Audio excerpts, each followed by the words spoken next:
புனித யோவான் எழுதிய நற்செய்தியிலிருந்து வாசகம். அக்காலத்தில் யூதர்களின் திருவிழா கூட்டத்தில் சிலர் இயேசுவின் வார்த்தைகளை கேட்டு, வரவேண்டிய இறைவாக்கினர் உண்மையில் இவரே என்றனர். வேறு சிலர், மெசியா இவரே என்றனர்.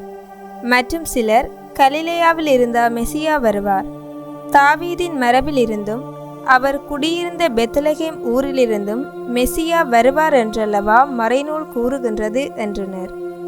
இப்படி அவரை குறித்து மக்களிடையே பிளவு ஏற்பட்டது. சிலர் அவரை பிடிக்க விரும்பினர், ஆனால் யாரும் அவரை தொடவில்லை. தலைமை குருக்களும் பரிசேயர்களும் அனுப்பியிருந்த காவலர்கள் அவர்களிடம் திரும்பி வந்தார்கள்.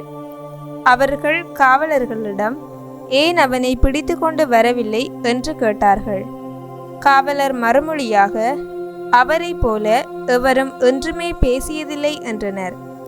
பரிசேயர் அவர்களை பார்த்து, நீங்களும் ஏமாந்து போனீர்களோ?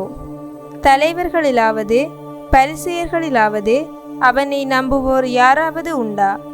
இம்மக்கள் கூட்டத்துக்கு திருச்சட்டம் தெரியாது, இவர்கள் சபிக்கப்பட்டவர்கள் என்றனர். அங்கிருந்த பரிசேயர்களுள் ஒருவர் நிக்கதேம். அவரே முன்பு ஒரு நாள் இயேசுவிடம் வந்தவர். அவர் அவர்களிடம், ஒருவரது வாக்குமூலத்தை கேளாது அவர் என்ன செய்தார் என்று அறியாது ஒருவருக்கு தீர்ப்பளிக்க நமது சட்டப்படி முறைமையாகுமா என்று கேட்டார். அவர்கள் மறுமொழியாக, நீரும் கலிலேயரா என்ன?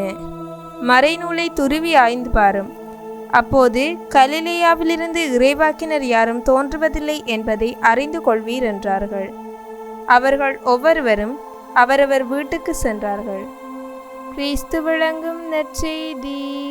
கிறிஸ்துவே உமக்கு புகழ்.